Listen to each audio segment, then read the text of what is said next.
Ukraine की राजधानी Kyiv और उसके आसपास के कई इलाकों में इस तरीके के जो रूसी शेलिंग या मिसाइलों के टुकड़े कई जगहों पर देखे जा सकते हैं जो आसमान से बरस रही हैं और तबाही लेकर आ रही हैं। ये सड़क के ऊपर पड़ा हुआ एक रूसी मिसाइल का टुकड़ा है और साथ ही उसका जो इलेक्ट्रिकल चार्ज है, जो उसके इलेक्ट्रॉनिक्स का टुकड़ा है, वो भी विस्फोट के बाद यहाँ सड़कों पर इस तरीके से बिखरा हुआ है। साथ ही मिसाइल का एक बड़ा हिस्सा जो है वो ज़मीन के अंदर इस तरीके से धंसा हुआ है और ये मिसाइल फटने के बाद इसने जिस तरीके का इम्पैक्ट किया है, आप अंदाज़ा लगा सकते हैं कि इसका किस तरीके का इम्पैक्ट है कि इसके आसपास की यानी करीब करीब 50-100 मीटर के आसपास की तमाम जो चीज़ें हैं वो जल गई हैं, ध्वस्त हो गई हैं। और ये मिसाइल का जो टुकड़ा है, ये मिसाइल इस तरीके से आके यहाँ लगी और इसका चार्ज यहाँ से इस तरीके से फटा होगा और इसके जो इलेक्ट्रॉनिक्स के टुकड़े हैं वो यहाँ पे आसपास में नज़र आते हैं। साथ ही ज़मीन जली हुई है, इसके आसपास के इलाके पूरी तरीके से नष्ट हो चुके हैं, तबाह हो चुके हैं। यहाँ पर एक जो साइनेज रहा होगा, इस साइनेज के धज्जियाँ उड़ चुकी हैं, उसके चीथड़े उड़ चुके हैं,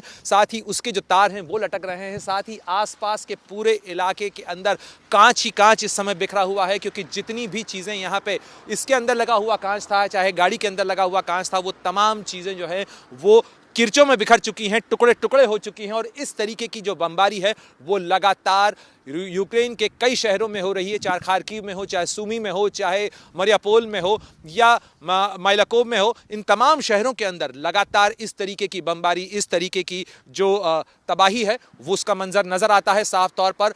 12 दिन हो चुके हैं रूस की इस सैनिक कार्रवाई को और उसके बाद भी अभी तक ये तबाही का सिलसिला थमा नहीं है और इसके निशान, इसके घाव लगातार यूक्रेन के लिए बढ़ते जा रहे हैं।